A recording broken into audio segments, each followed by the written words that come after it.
Assalamualaikum warahmatullahi wabarakatuh.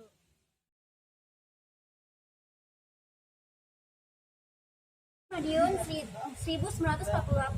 Pemberontakan PKI di Madiun tidak bisa lepas dari jatuhnya Kabinet Amir Syarifuddin tahun 1948. Jatuhnya Kabinet Amir Syarifuddin disebabkan oleh kegagalan dalam perundingan Renville yang sangat merugikan Indonesia. Untuk merebut kembali kedudukannya pada tanggal 28 Juni 1948, Amir Syarifuddin membentuk Front Demokrasi untuk membuat organisasi. Maka disusunlah doktrin bagi PKI. Doktrin itu bernama Jalan Baru. PKI banyak melakukan kekacauan terutama di Surakarta. Ya, lalu pemberontakan DI-TII di Jawa Barat. SM Kartosuwiryo mendirikan DI-TII dengan tujuan menentang penjajahan Belanda di Indonesia. Setelah makin kuat, Kartosuwiryo memproklamasikan pendirian negara Islam Indonesia pada tanggal 17 Agustus 1949 dan tentaranya dinamakan Tentara Islam Indonesia. Upaya penumpasan dengan operasi militer yang disebut Operasi Baratayuda dengan taktis pagar petis pada tanggal 4 Juni 1962, Kartosuwiryo berhasil ditangkap oleh pasukan Siliwangi di Gunung Geber, Majalaya, Jawa Barat. Akhirnya Kartosuwiryo dijatuhi hukuman mati pada tanggal 16 Agustus 1962.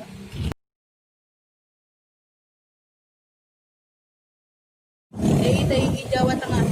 Gerakan DI-TII di Jawa Tengah yang dipimpin oleh Amir Hatta di bagian utara, yang bergerak di daerah Tegal, Brebes, dan Pekalongan. Setelah bergabung dengan Kartosuwiryo, Amir Hatta kemudian diangkat sebagai Komandan Pertempuran Jawa Tengah.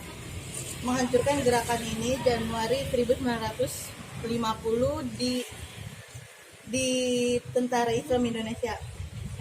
Setelah bergabung dengan Kartosuwiryo, Amir Hatta kemudian diangkat sebagai Komandan Pertempuran Jawa Tengah dengan pangkat Mayor Jenderal Tentara Islam Indonesia. Untuk menghancurkan gerakan ini, Januari 1950 dibentuk Komando Gerakan Banteng Negara atau GBN di bawah Letkol Sarbini. 3. DI-TII Aceh. Adanya berbagai masalah, antara lain masalah otonomi daerah, pertentangan antar golongan, serta rehabilitasi dan modernisasi daerah yang tidak lancar.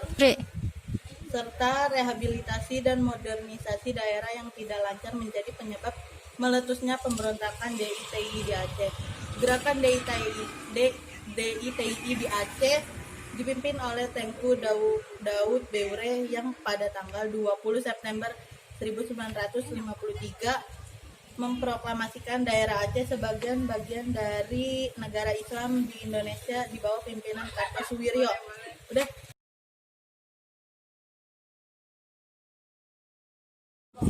DI-TII Sulawesi Selatan. Pemerintah berencana membubarkan Kesatuan Gerilya Sulawesi Selatan dan anggotanya disalurkan ke masyarakat. Ternyata, Kahar Muzakar menuntut agar Kesatuan Gerilya Sulawesi Selatan dan kesatuan gerilya lainnya dimasukkan dalam satu brigade yang disebut Brigade Hasanuddin di bawah pimpinannya. Tuntutan itu ditolak karena banyak di antara mereka yang tidak memenuhi syarat untuk dinas militer. Pemerintah mengambil kebijaksanaan menyalurkan bekas gerilyawan itu ke Korps Cadangan Nasional. Pada saat dilantik sebagai pejabat, Wakil Panglima Tentara dan Teritorium 7, Kahar Muzakar beserta para pengikutnya melarikan diri ke hutan dengan membawa persenjataan lengkap dan mengadakan pengacauan. Kahar Muzakar mengubah nama pasukannya menjadi Tentara Islam Indonesia dan menyatakan sebagai bagian dari DI-TII. Kartosuwiryo pada tanggal 7 Agustus 1953. Tanggal 3 Februari 1965, Kahar Muzakar tertembak mati oleh pasukan TNI. APRA atau Angkatan Perang Ratu Adil. Pada bulan Januari 1950, di Jawa Barat di kalangan KNIL timbul Angkatan Perang Ratu Adil atau APRA yang dipimpin oleh Kapten Westerly. Tujuan APRA adalah mempertahankan bentuk negara federal Pasundan di Indonesia dan mempertahankan adanya tentara sendiri pada setiap negara bagian Republik Indonesia. APRA mengajukan ultimatum menuntut supaya APRA diakui sebagai tentara Pasundan dan menolak dibubarkannya Pasundan negara federal tersebut. Ultimatum ini tidak ditanggapi oleh pemerintah. Maka pada tanggal 23 Januari 1950, di Bandung APRA melancarkan teror. APRA berhasil ditumpas. Ternyata ternyata dalam gerakan APRA ini berada di Jakarta, yakni Sultan Hamid II. Rencana gerakannya di Jakarta ialah menangkap beberapa menteri Republik Indonesia, sehingga yang sedang menghadiri sidang kabinet dan membunuh Menteri Pertahanan Sri Sultan Hamengkubuwono IX, Sekretaris Jenderal Kementerian Pertahanan Mr. Abu Diarjo, dan pejabat kepada staf Angkatan Perang Kolonel TB Simatupang. Rencana tersebut berhasil diketahui dan diambil tindakan preventif, sehingga sidang kabinet ditunda. Sultan Hamid II berhasil ditangkap pada tanggal 4 April 1950, tetapi Westerling berhasil melarikan diri ke luar negeri.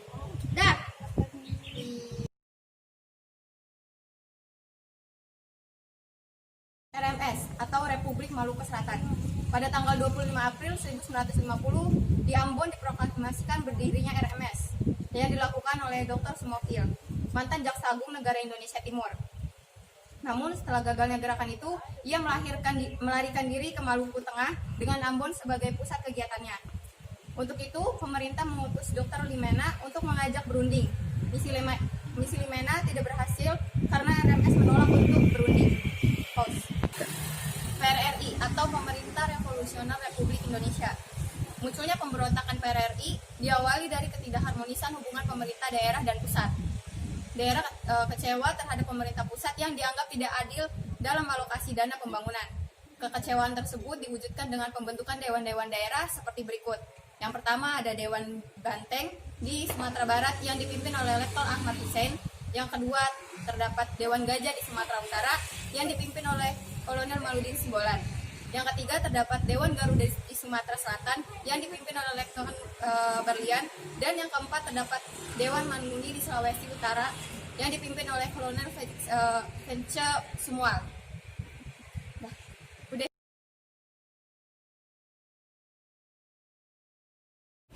G. Permesta. Adapun upaya-upaya yang dilakukan pemerintah untuk menuntaskan Permesta tidak jauh berbeda dengan upaya penumpasan PRRI, diantaranya sebagai berikut.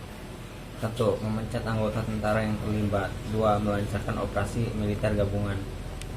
3. Melakukan perundingan. 4. Melancarkan aksi pengeboman. 5. Memberi amnesti dan abolisi. Gerakan 30 September 1965 atau G30 SPKI dengan menghimpun pasukan seperti Divisi Siliwangi dan Resimen Para Komando Angkatan Darat RPKAD di bawah pimpinan Kolonel Sarwo Edi Wibowo mulai memimpin operasi penumpasan gerakan 30 September. Tindakan yang dilakukan antara lain: 1. Pada 1 Oktober 1965, operasi untuk merebut RRI dan kantor telekomunikasi. 2. Pada 2 Oktober 1965, mengambil alih beberapa tempat penting seperti Bandara Halim Perdana Kusuma. 3. Operasi pembersihan Kampung Lubang Buaya.